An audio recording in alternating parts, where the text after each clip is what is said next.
दोस्तों, ये 100% सच है कि एक व्यक्ति गरीब नहीं बनता, उसकी सोच ही उसे गरीब बनाती है। ये सिर्फ एक कहावत नहीं, बल्कि जीवन का एक अटल सत्य है। जिस तरह या यूं कहूं कि जिस बड़े पैमाने पर एक व्यक्ति सोचता है, उसे उतनी ही अधिक सफलता और समृद्धि मिलती है। मानव की सोच में बस थोड़ा सा ही अंतर होता है। कुछ लोग खुली आंखों से अपने सपनों को देखते हैं, उन्हें साकार करने के लिए दिन रात मेहनत करते हैं, और कुछ बंद आंखों से ही सपने देखते रह जाते हैं। कभी उन सपनों को हकीकत में बदलने का साहस नहीं जुटा पाते।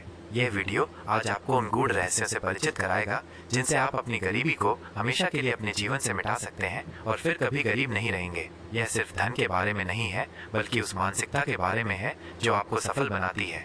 गुरु और शिष्य की प्रेरणादायक यात्रा। बहुत समय पहले की बात है, एक ज्ञानी गुरु अपने प्रिय शिष्य के साथ एक लंबी यात्रा पर निकले थे। चलते चलते वे एक विशाल लेकिन वीरान से खेत के पास पहुंचे।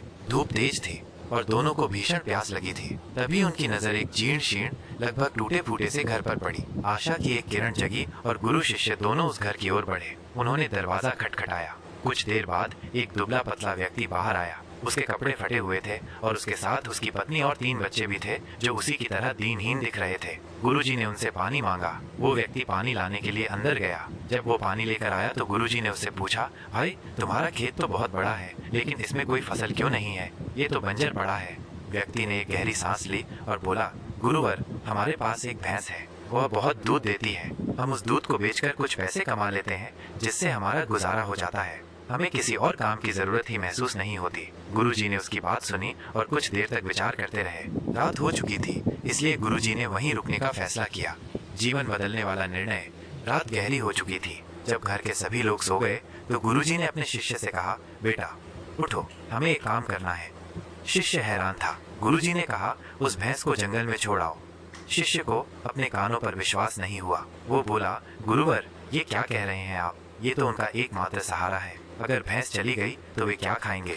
गुरुजी ने गंभीरता से कहा, बेटा, कभी कभी जीवन में आगे बढ़ने के लिए हमें अपने बंधनों को तोड़ना पड़ता है। जो उन्हें लगता है कि उनका सहारा है, वही उनकी प्रगति में सबसे बड़ी बाधा है। जाओ, इसे छोड़ आओ।